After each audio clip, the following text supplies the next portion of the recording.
I mean, I remember that I was touring a lot all of 2014. It came out in March, so I was just touring all the year.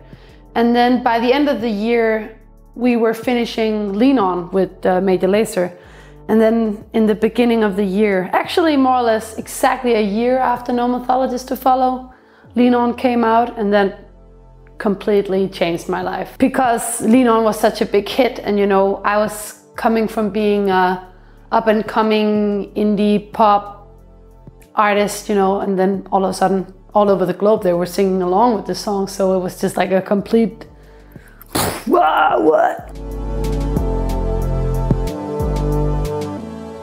Well, there was definitely a big difference between making No Mythologies to Follow and making Forever Neverland. Was that No Mythologies to Follow was more or less like I wrote all the songs, and then Ronnie Vindal, my producer at the time, would do all the music. So it was more or less just him and I.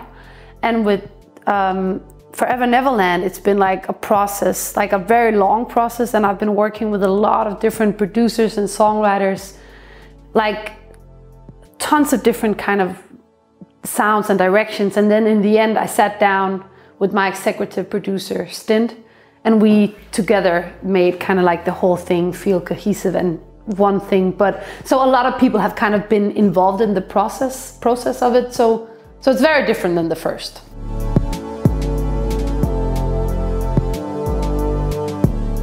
I mean, I always actually from the beginning, and that was also I think why it took me so long, was because it was so important for me that it felt cohesive, and that there was like kind of like a, yeah, it's like that it was unified, a unified sound.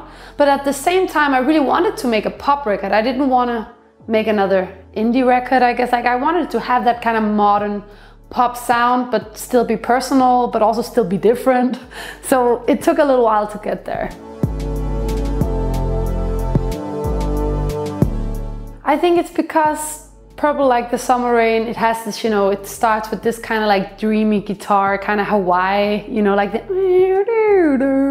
like it's like, I feel like it's a bit like the sound of Neverland in a way, like this place where everything's just great, you know.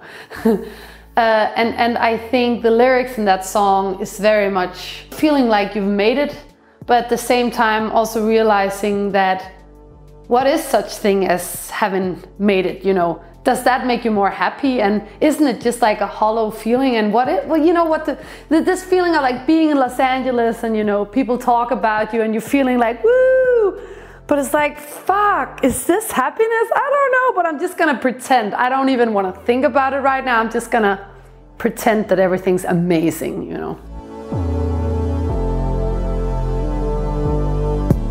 I think I've always really liked the story of Peter Pan, because I think actually ever since I was a little kid, I've always been very intrigued by this idea of like that there's a place where you can be young and free, because basically being young to me is kind of a representation of freedom in a way, not having to think and worry about grown up like worries and shit, you know.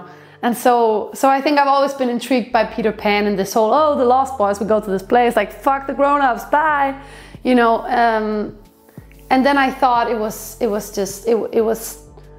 you know, writing this album in the end of my 20s, obviously I've been looking back a lot and been like, oh my God, no, I guess I'm becoming an adult, but I'm like really terrified of it.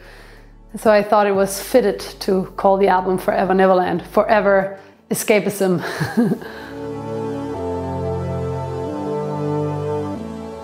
Yeah, well, I feel like, I mean, I feel like I've been living in a bubble a little bit for the past 4 years. Actually, for the past 6 years, ever since my career started, I feel like I've been very much just in my own kind of space. And I think we live in a time, I mean, I know it's so classic to say, and as you say, it's like something we talk so much about, but people, you know, with Instagram and all these things, it's all about you. It's a very narcissistic time we live in, like, and, you know, only show, we edit how we want to be viewed, you know, like it's all about making a self look our very best, even though we all know, and it's a common fact, like we all feel like shit sometimes and look terrible, you know, but we only show the pretty side of things, which I think is actually not healthy for us, but that's just what we do.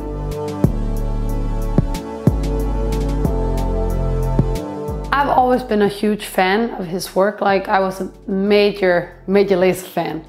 And so I think when I'm in the studio with him, I just love everything that he plays for me. And I always think he has great ideas and a general, just great taste. He just has great taste.